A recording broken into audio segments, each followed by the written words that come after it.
요한계시록 1장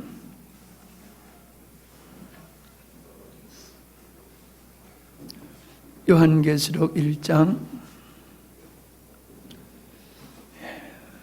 1절로 7절 보겠습니다.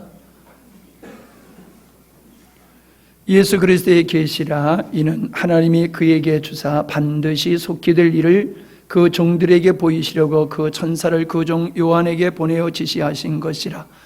요한은 하나님의 말씀과 예수 그리스도의 증거 곧 자기의 본 것을 다 증거하였느니라. 이 예언의 말씀을 읽는 자와 듣는 자와 그 가운데 기록한 것을 지키는 자들이 복이 있나니 때가 가까움이라. 요한은 아시아에 있는 7교회에 편지하노니 이제도 계시고 전에도 계시고 장차 오실 이와 그 보좌 앞에 7영과 또 충성된 증인으로 죽은 자들 가운데서 먼저 나시고 땅의 임금들의 머리가 되신 예수 그리스도로 말미암아 은혜와 평강이 너에게 있기를 원하노라.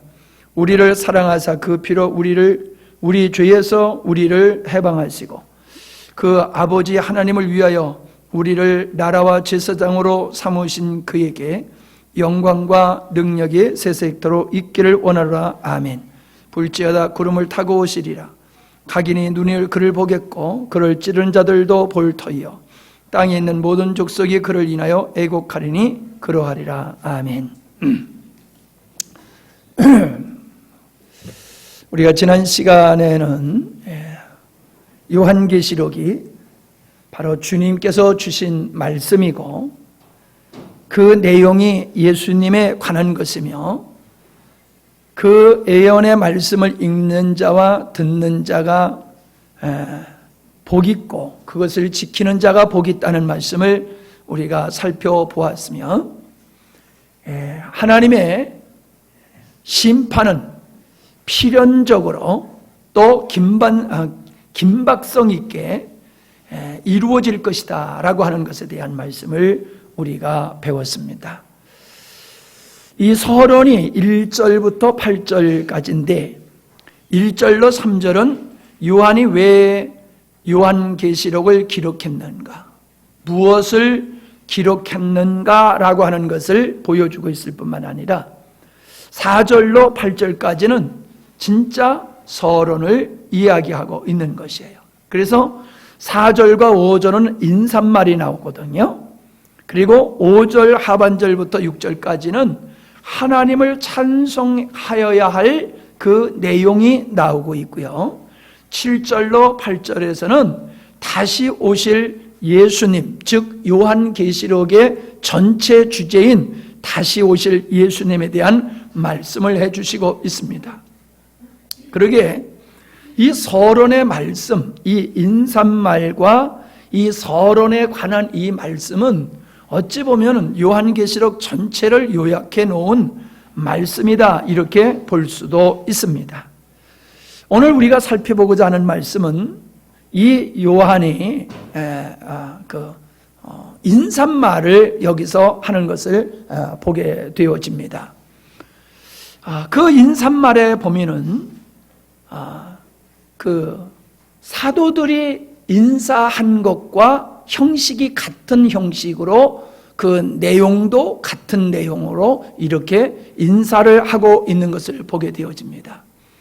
즉 사도 바울의 서신, 이 서신을 읽어보면은 누가 누구에게 이 편지를 쓴다라는 얘기를 하면서 우리 주 예수 그리스도로 말미암아 너희들에게 하나님의 은혜와 평강이 있기를 원한다, 그런 말씀의 형식으로 항상 서론이 시작되는 것을 볼 수가 있습니다. 그런데 이 요한계시록도 그런 형태로 됐다는 거지요.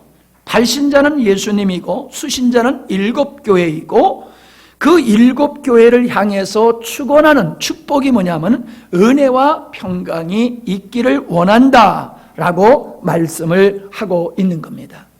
그 은혜와 평강이 누굴 통해서 임하게 되어지느냐 하면은 삼위일체 하나님으로 말미암아 하나님의 은혜와 평강이 임하는 것이다, 그렇게 말씀을 해주고 있습니다.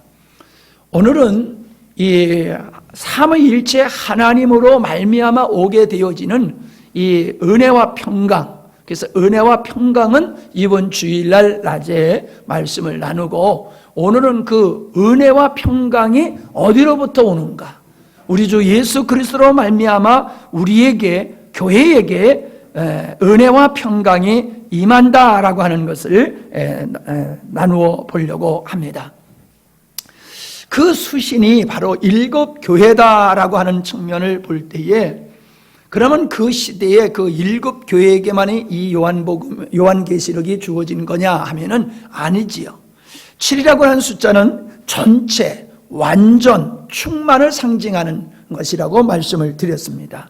그렇기 때문에 이 일곱 교회라고 하는 것은 모든 교회를 상징으로 한 말씀이다. 그래서 모든 시대와 모든 지역을 초월한 믿는 자들을 상징하는 것이다. 그래서 요한계시록은 그때 당시에 성도들에게 주어진 것이지만은 그것은 또한 모든 믿는 자들에게 주어진 것이기 때문에 바로 이 말씀을 성령께서 우리에게 주신 말씀으로 우리가 받아들여야 될 줄로 믿습니다.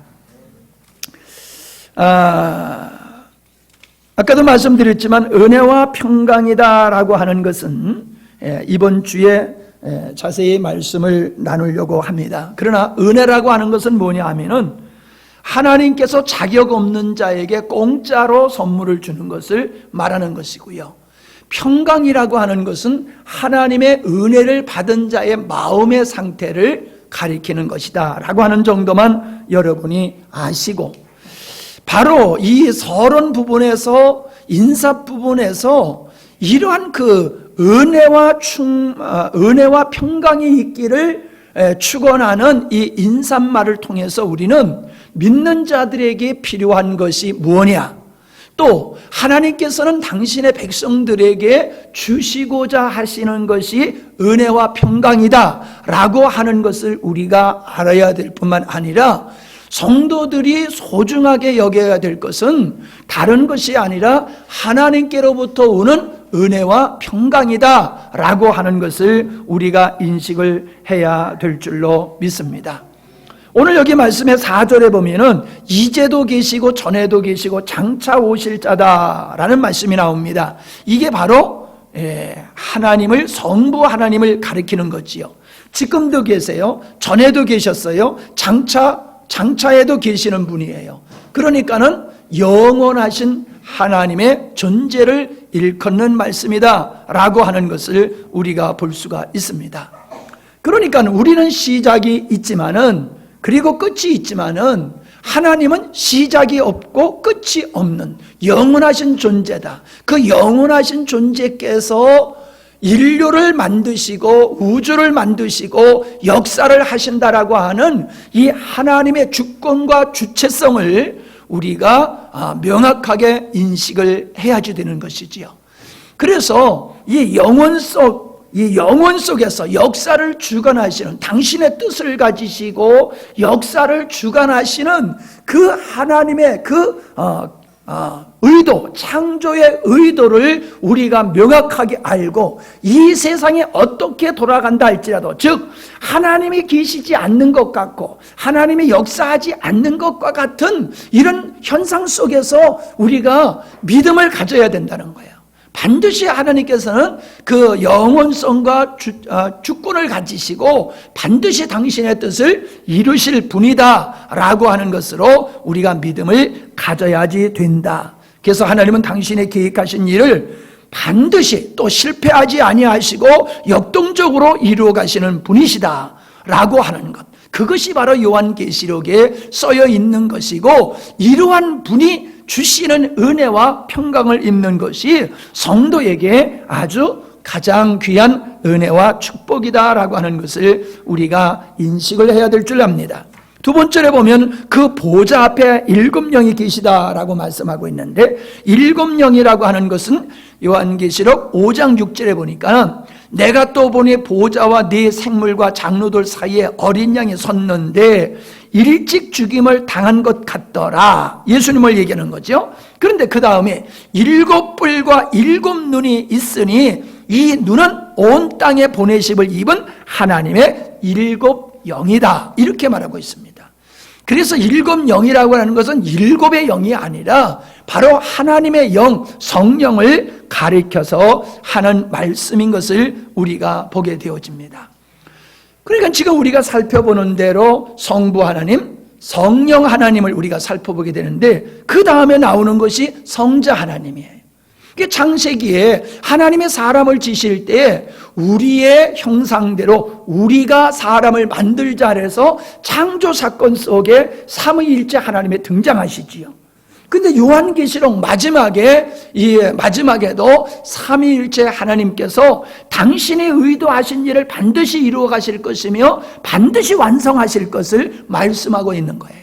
그래서 인류의 역사는 사람의 역사, 인류의 역사가 아니라 이것은 하나님이 계획하신 일을 하나님이 스스로 인간들의 역사를 통해서 이루어가고 계시는 것이다 라고 하는 이 역사관 세계관을 우리가 가져야지 될 줄 압니다.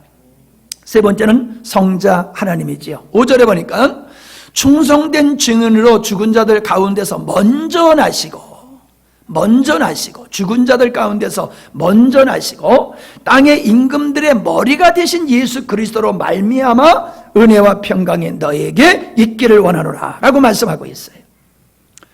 자, 이것은 예수님을 가리키는 말씀인데 예수님은 삼직을 가지고 계세요. 삼직이란 구약에서 하나님께서 당신의 일을 하실 때에 당신의 일꾼들을 선택을 하셨어요. 그게 선지자, 제사장, 왕이었어요. 이 왕, 제사장, 선지자는 하나님의 뜻을 이루는 일의 일꾼이었어요. 그래서 이 삼직을 감당하신 분이 누구냐면 예수 그리스도라고 하는 것이지요. 이 삼직을 왜 우리가 살펴보아야지 되느냐라고 하면은 이 선지자의 역할과 제사장의 역할과 왕의 역할이 하나님의 창조의 경륜을 이루시는 사역자다라고 하는 거예요. 그래서 구약의 선지자들, 구약의 제사장, 구약의 왕들은 장차 오실 왕이신 메시아가 이 땅에 와서 하나님의 경륜을 이루실 분이라고 하는 것을 보여주는 모형과 그림자라고 하는 것이지요. 오늘 말씀에도 보면은 바로 예수님의 이 삼직을 얘기함으로 말미암아 구약에서 예언되었던 선지자와 제사장과 왕을 통하여서 모형으로 보여줬던 그 모형의 완성을 이루신 분이 예수님이고 그 예수님의 십자가의 사건을 통하여서 우리에게 주어지는 것이 은혜와 평강이다라고 하는 것을 이야기해 주시고 있는 거예요. 먼저는 충성된 증인이다라고 말씀을 하고 있지요. 충성된 증인, 선지자가 하는 사역이 그거지요. 선지자들은 하나님의 말씀이 그들에게 임하면은 가감하지 아니하고 백성들에게 어떤 대상들에게 그 하나님의 주신 말씀을 그대로 대언합니다. 신언을 하는 거지요. 대언을 하는 거지요. 그래서 사자다 뭐 이런 얘기도 하고 있지 않습니까? 그런 이 선지자, 모세도 선지자고 아브라함도 선지자였지요. 다윗도 선지자였지요. 다른 그런 대선지자, 소선지자 우리가 이렇게 구분하지만은 그들만이 선지자가 아니라 노아도 선지자라고 볼 수가 있는 거지요. 왜? 하나님의 말씀을 받아서 전하고 하나님의 뜻이 그들의 삶을 통하여서 장차 어떻게 이루어질 것을 그들의 삶을 통하여 하나님께서 모형화시켜서 우리들에게 계시하시는 역사를 했기 때문에 구약의 선지자들의 삶, 지금 거론하는 그런 분들의 삶이라고 하는 것은 바로 하나님의 증인된 삶을 산 분들이거든요. 그런데 신명기 18장 18절에 보면은 모세를 가리켜서 이런 얘기를 하고 있습니다. 내가 그들의 형제 중에 너와 같은 선지자 하나를 그들을 위하여 일으키겠다. 그게 뭔 얘기입니까? 모세와 같은 선지자를 이 땅에 보내신다. 그 선지자가 바로 예수 그리스도다라고 이야기를 하는 겁니다. 그에게 내 말을 그의 입에 두고 내가 그에게 명한 것을 그가 무리에게 다 고하리라. 그래서 예수님은 이 땅에 오셔서 내가 하는 말은 내가 스스로 하는 것이 하나도 없다. 아버지께서 내게 주신 말씀을 나는 전하고 있다. 뭔 얘기입니까?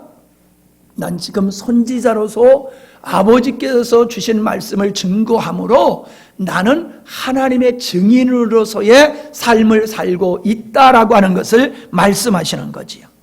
그 다음에 두 번째로 보면은 죽은 자들 가운데서 먼저 나시고라 했습니다. 먼저 나시고, 먼저 난 자가 맏아들이지요. 그죠? 먼저 난 자가 맏아들이요.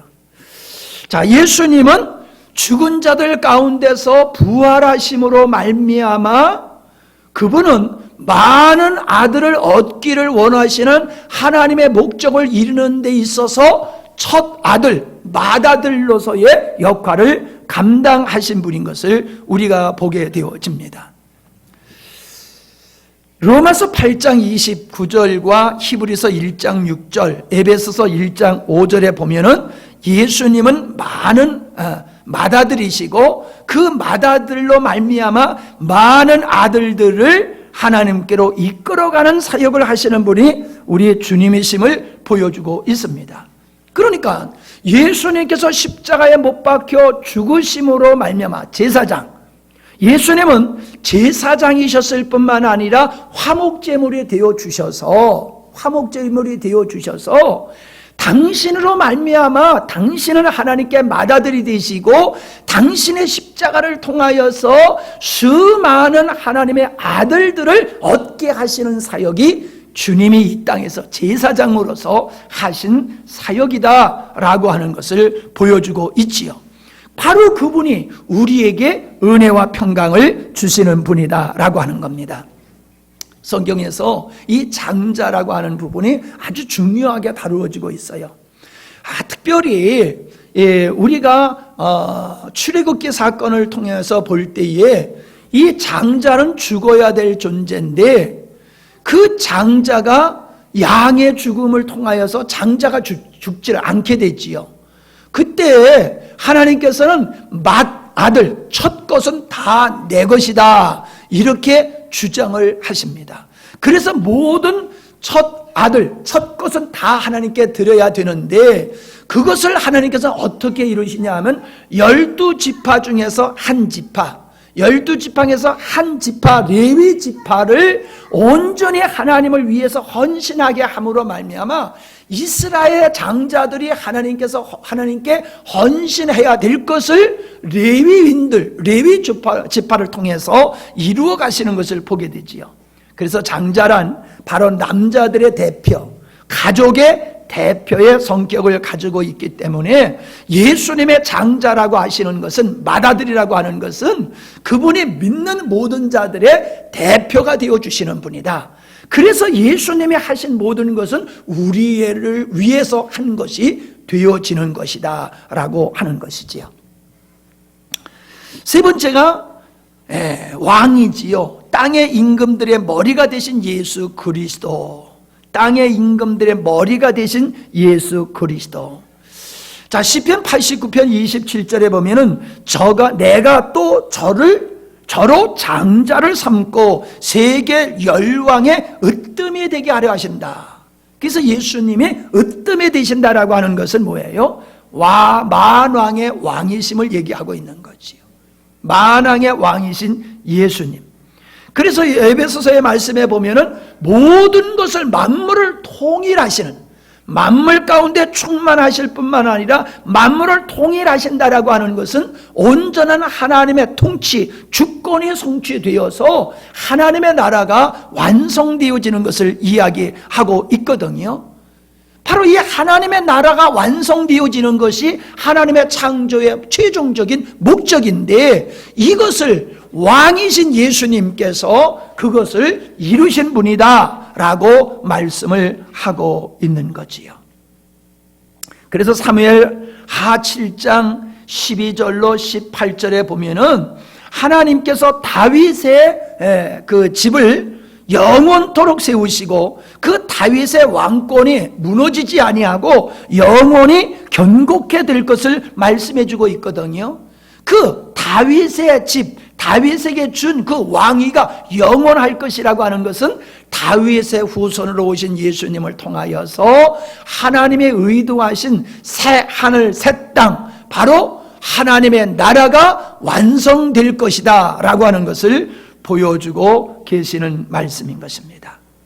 자, 그래서 우리는 이 삼위일체 하나님을 통해서 하나님의 은혜와 평강을 얻게 되어지는데, 우리는 이 성부 하나님, 성자 하나님, 성령 하나님을 통해서 우리에게 주어진 은혜와 또 우리가 어떤 일을 해야 되느냐라고 하는 것을 우리가 좀 살펴보려고 하는 겁니다. 자, 성부 하나님을 통해서 완성되어진 하나님의 나라, 새하늘 새 땅, 그리고 달리 표현하면은 하나님의 나라는, 영원한 그 하나님의 나라를 요한계시록 22장 5절에서 말씀하고 계시는데 밤이 없대요. 거기는 밤이. 예수님께서 주 하나님이 저희에게 빛이 되어 주심으로 말미암아 거기는 밤이 없다라고 얘기를 하고 있습니다. 그게 상징적인 거지요. 이 땅에 태양이 있으므로 어둠이 없는 거잖아요. 그와 같이 천국은 새 하늘과 새 땅, 하나님의 나라는 빛의 근원이신 그분으로 말미암아 더 이상 어둠이 없다라고 얘기하고 있습니다. 그러니까 천국은 밤이 없고 계속해서 낮이로구나, 이렇게 생각하면 천국을 이 땅으로 생각하는 거, 땅의 것으로 이렇게 연상을 해가지고 이해를 하는 건데, 그건 이해가 아니라 오해가 되어지는 거지요. 하나님의 나라에는 밤이 없다라고 하는 것은 저주가 없다는 거지요.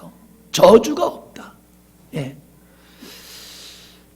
그래서 21장 4절에 보면은 어떤 말씀을 하고 있느냐 하면은 모든 눈물을 그 눈에서 씻기신다 그랬어요.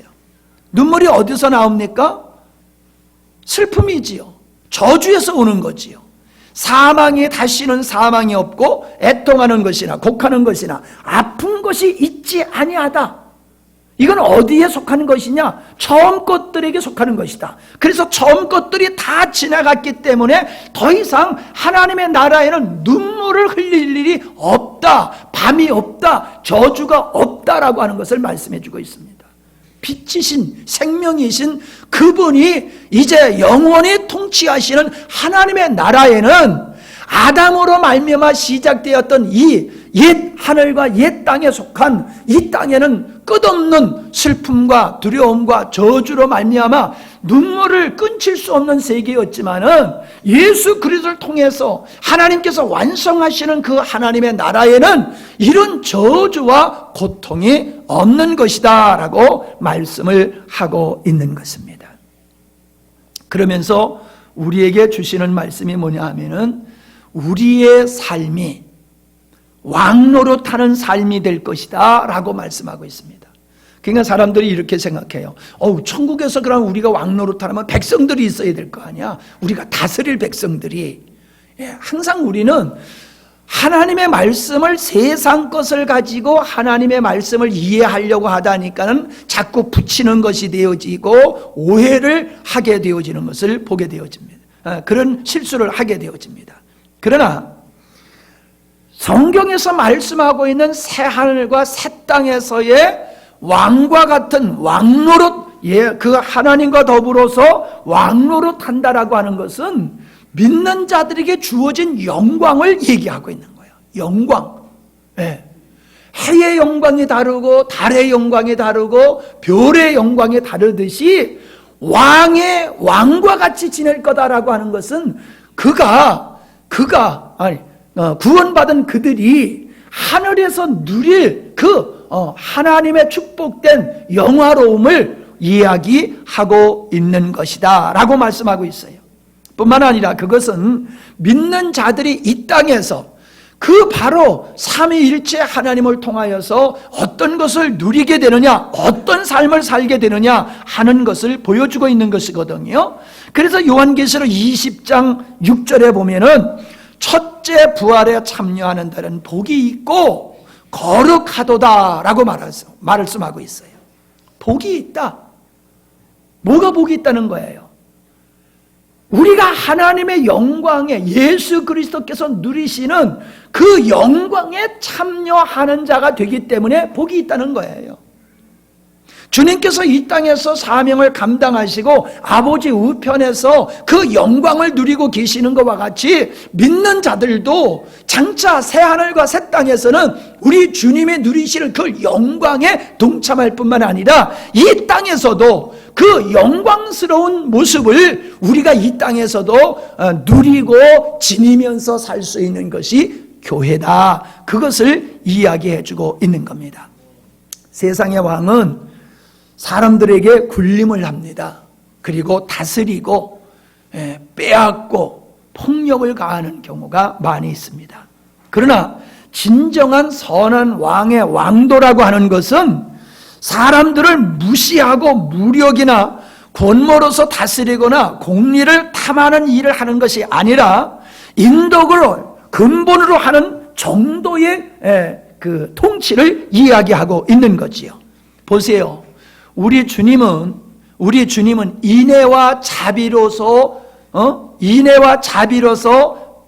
영혼들을 이 땅에서 섬기시지 않았습니까?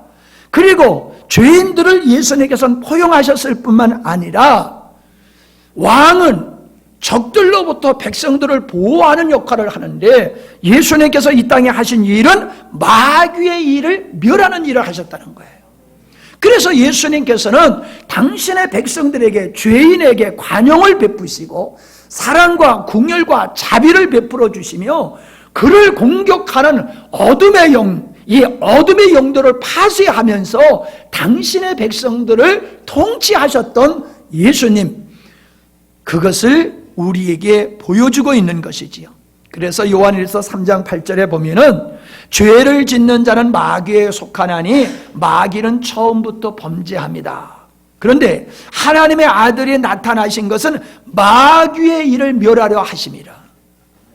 요한복음 10장 10절에서 예수님이 뭐라고 말씀하셨어요? 도적이 오는 것은 도적질하고 빼앗고 죽이려고 하는 거지만 인자가 온 것은, 내가 온 것은 양들로 하여금 생명을 얻고 풍성한 삶을 살게 하려 함이라.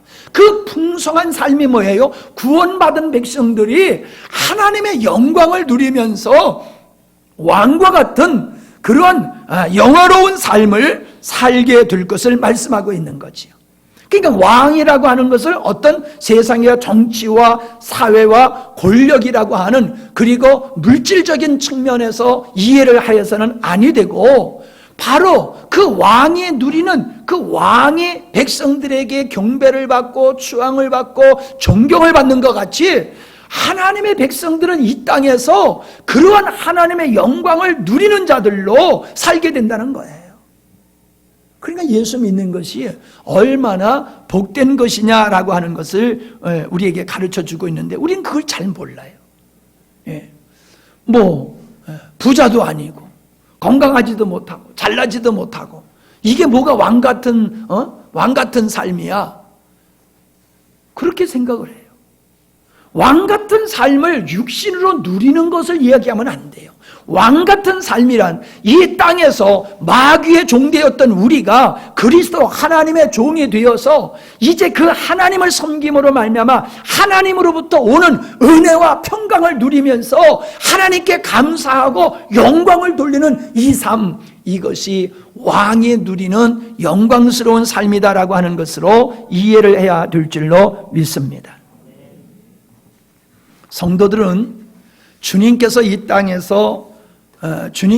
땅에서 왕과 같은 삶을 사셨던 것과 같이 그분의 영에 연합된 성도들은 그 주님이 이 땅에서 사셨던 삶과 같은 삶을 살아내야 되는 게 성도의 삶이에요.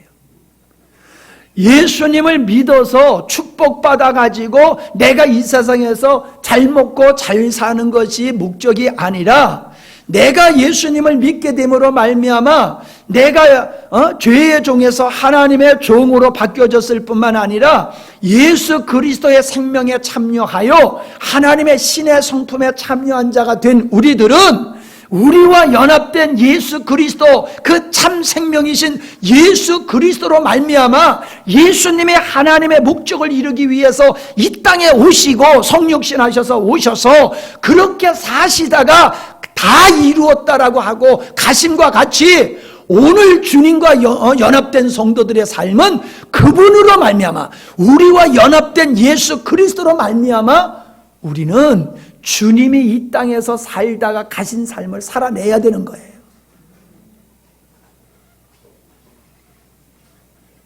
저녁 드신 것들이 소화가 되어가지고 졸려워요?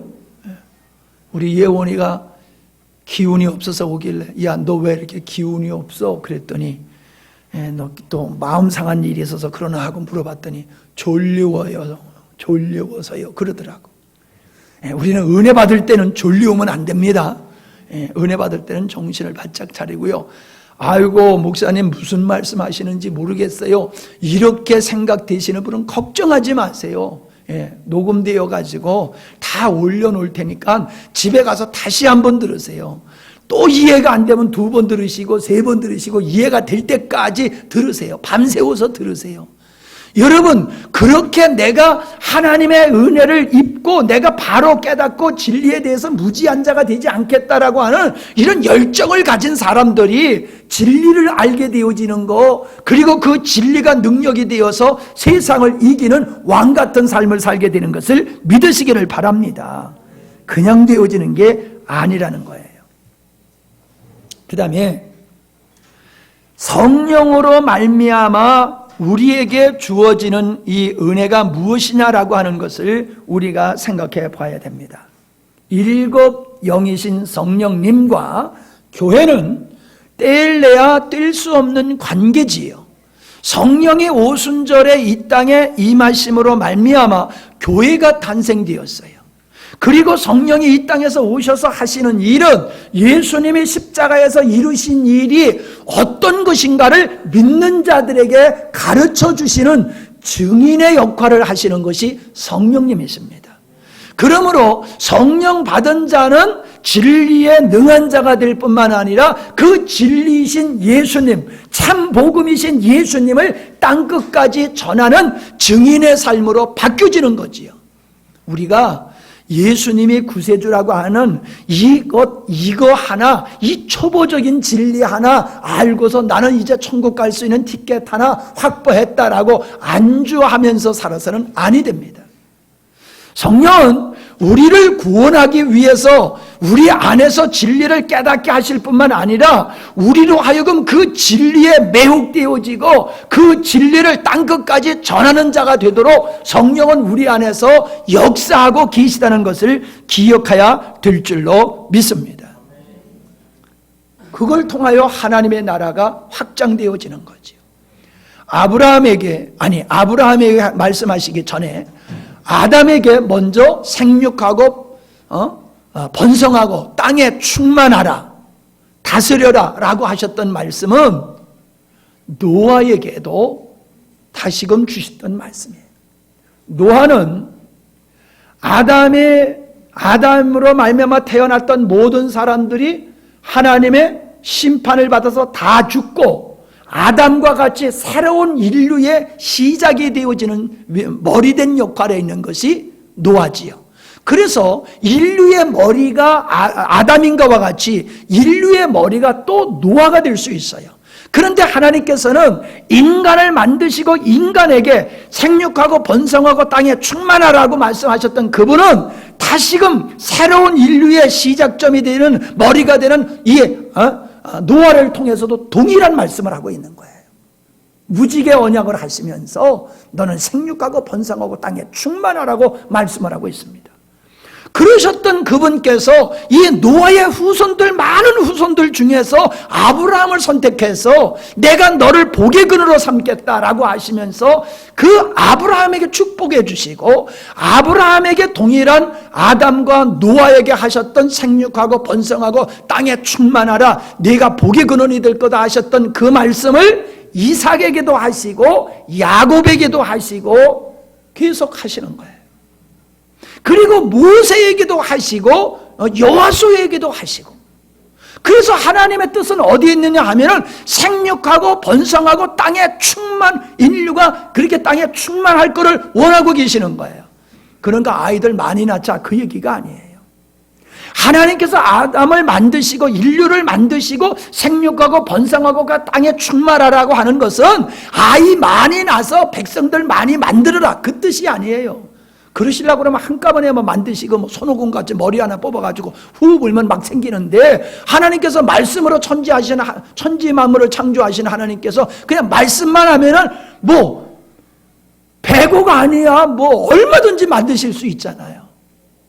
사람을 많이 낳으라는, 자녀를 많이 낳으라고 하는 이 말씀은 예수 그리스도를 통해서 하나님의 백성들이 많이 생산되어야 될 것을 말씀하고 있는 거예요. 그래서 아브라함이 네가 복의 근원이 될 거야 이렇게 말씀하시는 것은, 아브라함 네가 가진 믿음, 그 네가 가진 믿음을 갖는 자들은 다 내 아들, 내 자녀들이 될 거야. 그 내 아들, 내 자녀들이 되는 그 많은 자들이 하늘의 별과 같이 바닷가의 모래알 같이 그렇게 많게 될 거야 라고 말씀을 하고 있는 거예요. 그래서 구약을 우리가 표피적으로 바라보면은 그냥 거기서 교훈을 얻는 것밖에 안 돼요. 그리고 계속해서 우리는 오해를 하고 엄한 짓을 하게 되어지는 것이거든요. 그런데 스가랴서 4장 2절로 10절의 말씀에 보면은 스가랴가 7개의 환상을 보는데 5번째의 환상이 거기에 기록되어 있어요. 그 5번째의 환상이 뭐냐 하면은 하나님의 성전의 재건을 얘기해주고 있는 것이거든요. 그 하나님의 성전, 즉 하나님의 나라는 무너졌던 성전이 다시금 재건되어지는 것을 가지고 이건 하나님의 나라가 세워질 것을 말씀하고 있는 건데, 하나님의 나라는 사람의 힘과 사람의 능으로 되는 것이 아니라 오직 여호와의 신으로 말미암아 되는 거다. 즉 성령으로서만 하나님의 나라가 이 땅에 이루어지는 거다. 이 땅의 교회는 성령을 통해서 이루어지는 거다. 그 말씀을 하고 있는 거예요.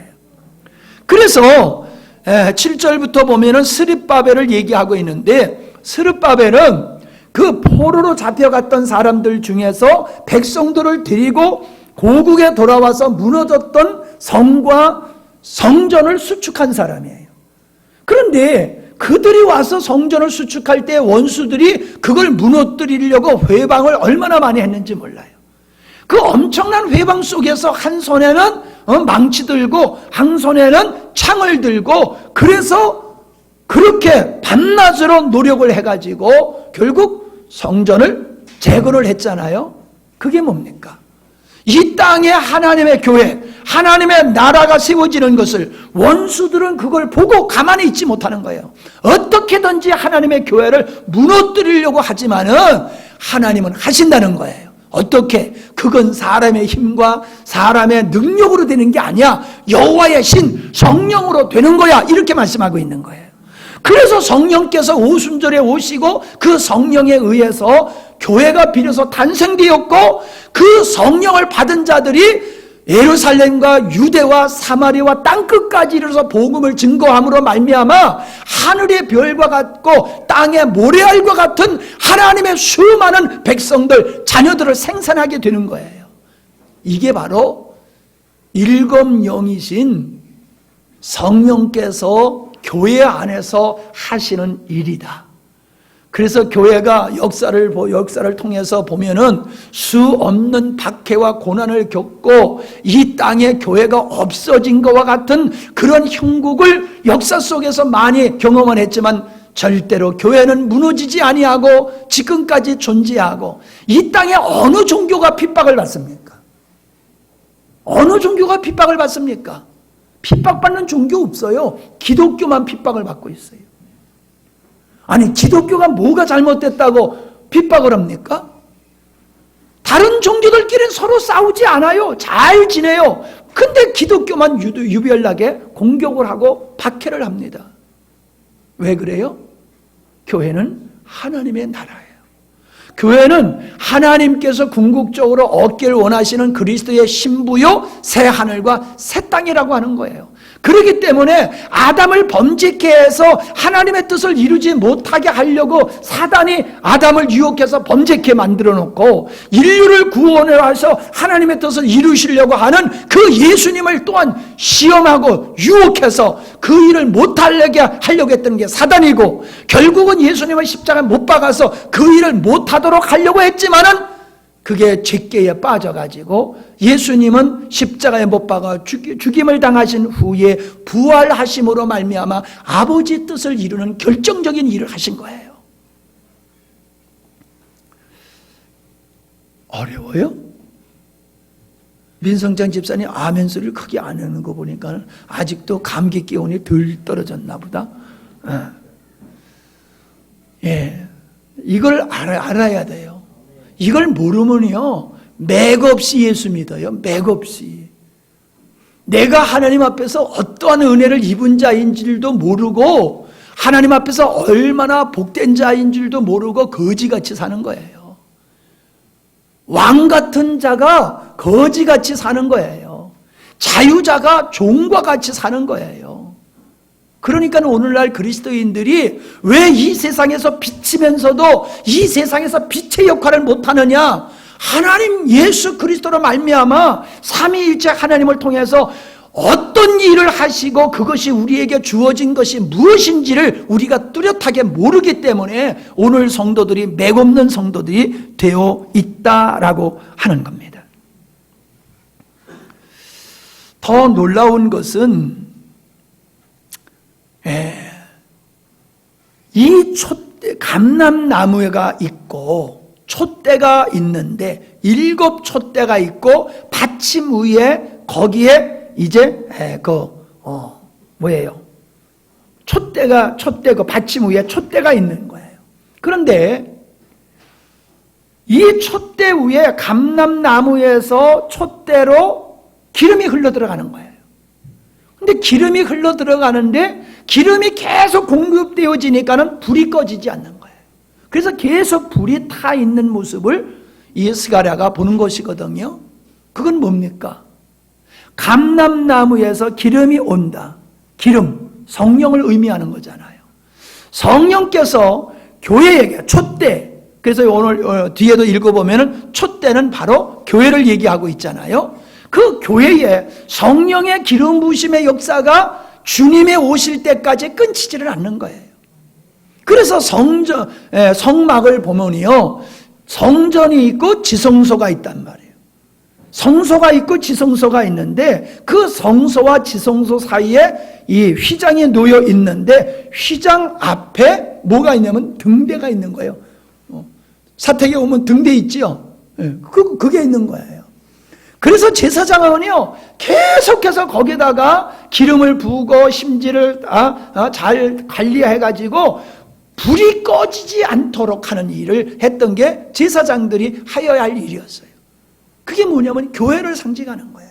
교회는 예수 그리스도로 말미암아 이 땅에서 예수 그리스도의 피로 말미암아 세워진 교회는 성령의 은혜, 성령의 기름 부으심이 끊치지 아니하고 임함으로 말미암아 교회에서는 늘 빛이 나는 거예요. 그 빛이 난다는 거, 불꽃이 꺼지지 않고 난다는 것은 뭐냐 하면은 주님이 우리 안에 계셔서 성령의 기름 부음을 통하여 우리 안에 계신 생명이신 예수 그리스도가 우리 삶을 통하여 드러나는 삶을 얘기하고 있는 거예요.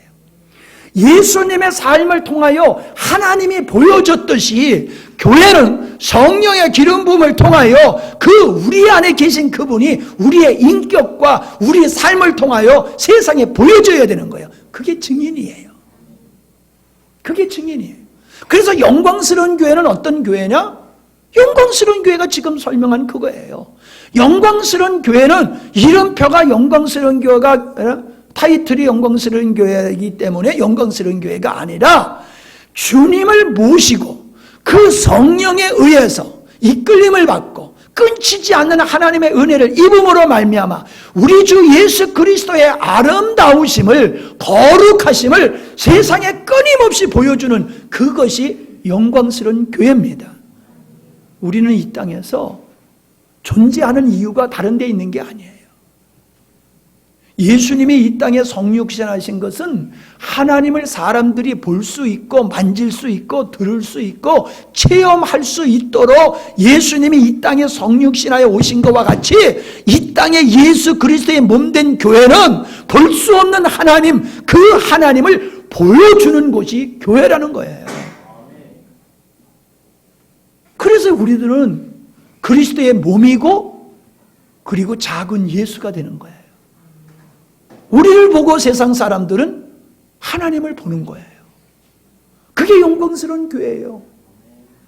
그게 영광스러운 교회. 하나님은 그러한 영광스러운 교회를 원하시는 거예요. 여러분, 내 몸에 여러분 한번 이렇게 다쳐본 경험이 다 있지요. 다리를 다치신다든가 손을 다치신다든가 그러면요, 자유로울 때는 이게 있는지 없는지도 몰라요. 얼마나 소중한지를 몰라요. 그런데 다리를 하나 다쳐가지고 다리를 못 써보세요. 그러면 다리 하나 가지고 살 수가 없어. 이 다리 하나 가지고. 둘이 있으면 얼마나 자유로워. 근데 하나가 없어지면요, 이게 얼마나 불편한지 몰라요. 여러분, 그런 몸을 가지고 살고 싶으세요? 내 맘대로 움직일 수 없는 그런 몸을 여러분 좋아라 하세요? 나에게 고통을 주는 그런 몸을 여러분 좋아라 하실 수 있어요?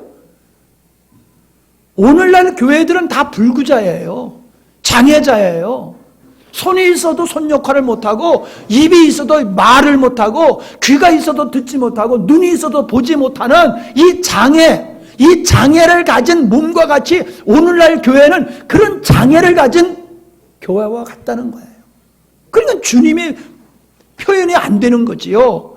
내 몸이 건강해야지 내 머리가 생각하는 것들을 내 몸으로 표현할 수가 있잖아요. 근데 몸이 건강하지 못하면 내 머리에서 명령하는 것을 몸이 이루어낼 수가 없잖아요.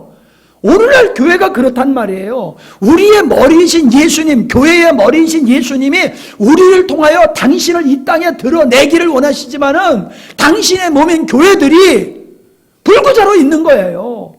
말해야 되는데 말을 안 해. 걸어가야 되는데 안 걸어가.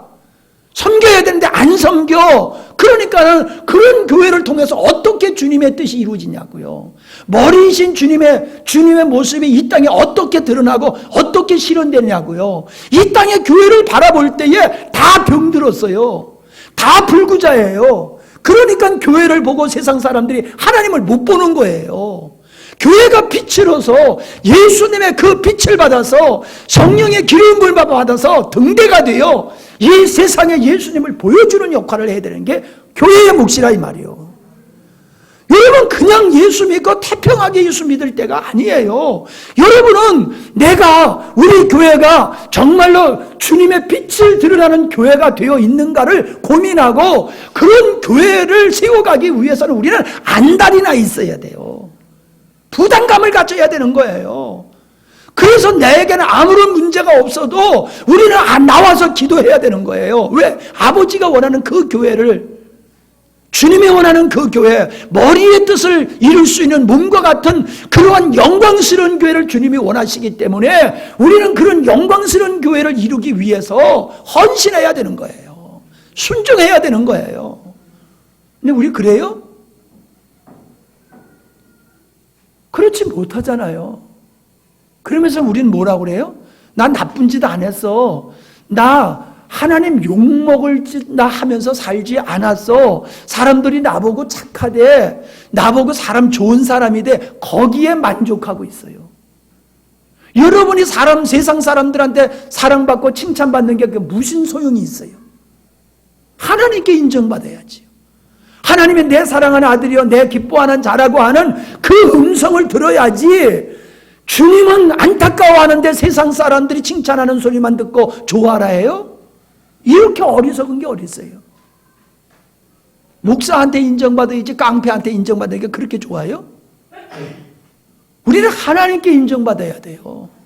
하나님이 만족하는 인생을 살아야 돼요. 주님, 나 주일날 안 빼먹었잖아요. 11조도 꼬박꼬박 드렸잖아요. 이만하면 됐지 않아요? 그건 네가 복음이에요. 주님의 복음은 그게 아니라는 거지요.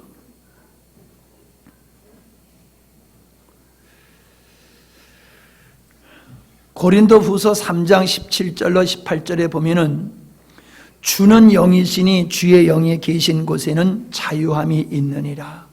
우리가 다 수건을 벗은 얼굴로 거울을 보는 것 같이 주의 영광을 보매 저와 같은 형상으로 화하여 영광으로 영광에 이르리니 곧 주의 영으로 말미암음이니라.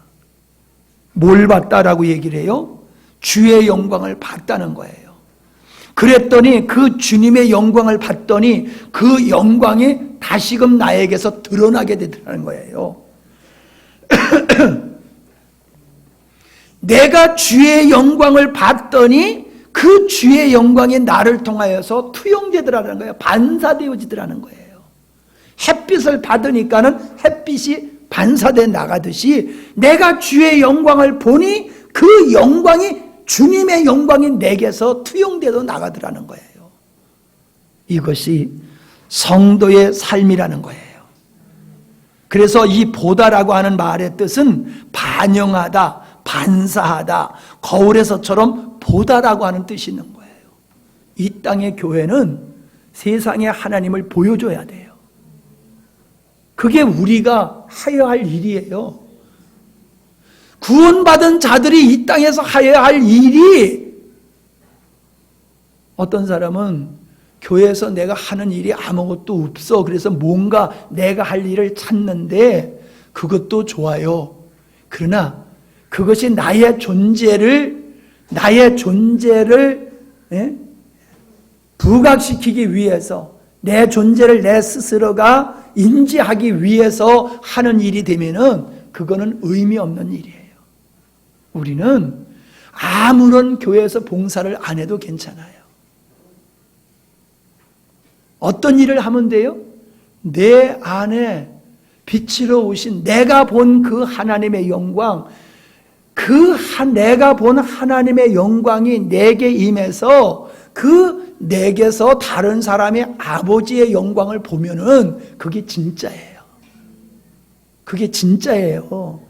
우리는 그걸 추구하는 존재예요. 영광스러운 게 성도들은 그거를 목말라 하고 그걸 최종적인 목적으로 하며 사는 거예요. 그런데 우리는 그걸 목적으로 진짜 삼고 있어요? 그걸 위해서 내가 존재하고 그걸 위해서 살아가고 있어요? 아니잖아요. 관심 없잖아요. 물론 다 그런 건 아니지만, 전무한 건 아니지만, 그것을 내 인생의 최종적인 목적으로 삼고 그것을 이루기 위해서 내가 죽도록 충성하느냐 하면 아니잖아요, 그거는. 그러니까 우리 교회가 말로만 영광스러운 교회지 아직도 영광스러운 모습을 우리가 세상에 보여주지 못하고 있잖아요. 보여주는 건 고사하고 나 혼자도 나 자신도 감당 못해가지고 비틀거리고 있잖아요. 그러니 우리는 고린도 교회와 같이 겉으로 보면은 대단하고 라우디아 교회 같이 겉으로 보면 대단하도 우리 주님이 저울로 달아보니까는 미달이야. 메네메네 대결 우바르신, 내가 달아보니까는 기준에 미치지 못했어. 그 꼴을 우리가 하고 있지 않는가 돌아봐야 된다는 거예요. 다시 말씀드려요. 지난주에 제가 선이 뭐냐를 말씀을 드렸어요. 여러분이 선이 뭔지를 똑바로 이해를 하셨다고 그러면 악이 뭔지도 알으셔야 돼요. 그건 안 가르쳐줘도 아는 거잖아요. 선이 뭔지를 알면은 악은 그 반대란 말이에요. 주님의 선이요, 주님이 시키는 대로 하는 게 그게 선이란 말이에요. 그러면 내가 주님이 시키는 대로 안 하고 주님의 일에 외면하고 살아가는 거, 그게 악한 거예요. 그래서 주님께서 5달란트 받은 자, 2달란트 받은 자에게는 착하고 충성된 종이라고 그랬지만은 1달란트, 주인에 관해서 아무런 관심이 없어. 그 주인에 관해서 주인의 일에 아무런 관심이 없는 자를 향해서 이 악한 놈아, 이 게으른 놈아, 놈이라는 말은 하지 않았지만은 내가 붙여서 넣은 거지만은 그게 그 말이잖아요. 오늘 우리는 주님 앞에서 주님이 원하시고 하나님의 창세전에 의도하시고 그것을 이루기 위해서 예수님이 십자가까지 지시고 성육신 하셔가지고 십자가까지 지시고 그리고 또 성령을 보내서 우리로 하여금 그 역사를 이루려고 하는데 우리는 외면하고 있다니까요. 나는 이제 천국 가게 됐으니까 됐어. 난 더 이상도 그 이하도 원치 않아. 그냥 내버려 두세요. 그게 우리들의 생각이잖아요. 이만하면 됐잖아요. 뭐가 돼요? 뭐가 돼요? 선이 아니잖아요. 선. 주님을 따라서 살아야 되는데 주님을 쫓아서 사는 게 아니라 내 스스로가 만족하니까 안주하고 기분 내키면 나오고 기분 안 내키면 안 나오고 기분 내키면 하고 기분 안 내키면 안 하고 그게 무슨 선이에요? 악한 거지요. 악하고 게으른 자지요. 나는 오늘날 성도들이 하나님을 사랑하지도 아니하고 하나님이 원하시는 그 목적에 대해서 관심도 안 갖고 하나님께서 오늘도 그 일을 지속적으로 그 일을 이루고 계시지만은 거기에 대해서는 외면하고 오직 필요할 때만 주님께 와가지고 나를 복 빌어달라고 징징거리는 이런 기복주의 성도들이 아닌가 난 그렇게 생각이 들어요.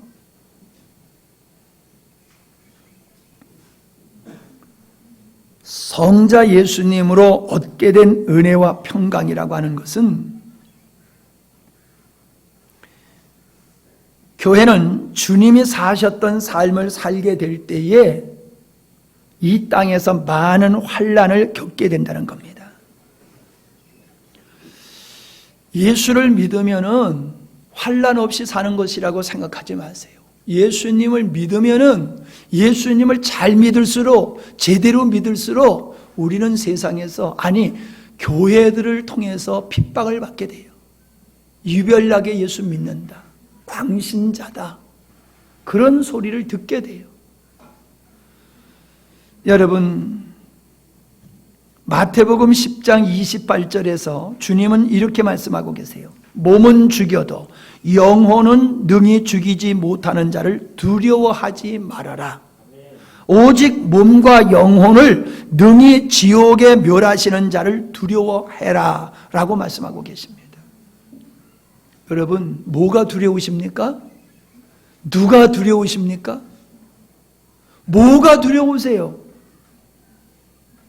우리는 사업을 할 때에 이거 잘못하면은 쫄딱 망할까봐 얼마나 심중하게 합니까? 우리는 가난하게 될까봐 두려워합니다. 우리는 병들까봐 두려워합니다. 그래서 건강한 음식을 먹으려고 들고 미혹받지 아니하고 잘못된 투자를 해가지고 평생 벌어놓은 돈을 다 날려버려가지고 인생의 말년에 거지같이 살기를 두려워하고 있습니다. 경계하고 있습니다. 우리가 두려워하는 게 그런 것들이에요. 그런 것들이에요. 내가 하나님 앞에 섰을 때에 착하고 충성된 종이라는 소리 들어야지 이런 마음이 있는 게 아니라 내가 주님 앞에 섰을 때 이 악하고 게으른 종아 이 소리 들으면 어떻게 이게 우리가 두려워할 것인데 우리 자녀들 잘못되면 어떡하지? 그런 염려 걱정을 하고 있어요. 우리가 두려워하는 게 뭐예요? 진짜 두려워할 걸 두려워해야 되잖아요. 내가 하나님의 사람으로서 교회가 교회답지 못하고 성도가 성도답지 못한 것에 대한 두려움과 안타까움이 있어야 되는데 그런 것에 대해서는 아무치도 아니하고 그냥 육신적으로 경제적으로 어려움이 올까 봐 그런 것들에 대해서만 두려움을 가지고 있잖아요. 누구를 또 두려워합니까? 여러분 상관이 그렇게 두렵습니까? 사장이 그렇게 두렵습니까? 선배가 그렇게 두렵습니까? 그들이 우리를 조롱하고 우리를 무시할 수 있고 우리의 밥줄을 끊을 수 있을지 모르지만 우리를 지옥에 떨어지게 하는 존재는 아니라는 거지요. 주님은 야 내가 하나님이 사람을 영과 육을 지옥불에 던지시는 분이야. 진짜 너희들이 두려워할 분은 하늘에 계신 하나님이야 라고 말씀하고 있는 거예요. 사람은요 두려운 마음이 있어야지 이 건강한 두려움이 있어야지 똑바로 삽니다. 애들이 두렵지 않으면 어때요? 부모를 두려워하지 아니하면 어떻게 해요? 지 멋대로 놀잖아요. 여러분 자녀들은 안 그렇군요. 예. 아주 특별한 분들만 앉아 계셔. 하여튼 백두 혈통을 그런 혈통을 가지고 있나 봐. 예. 절대로 그렇지 않지요, 여러분의 자녀들은.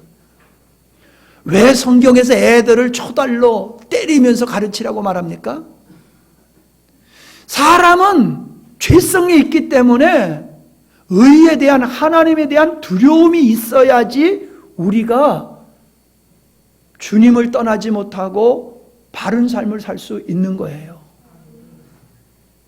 하나님을, 사랑의 하나님으로만 보면은 버릇없는 예수쟁이가 돼요. 하나님은 무한한 사랑이세요. 맞아요. 무한한 사랑이세요. 무한한 사랑. 그러나 무한한 사랑의 면만 보면 안 돼요. 하나님은 공의의 하나님이요, 불의에 대해서는 진노를 하시는 하나님이요, 질투하시는 하나님이요.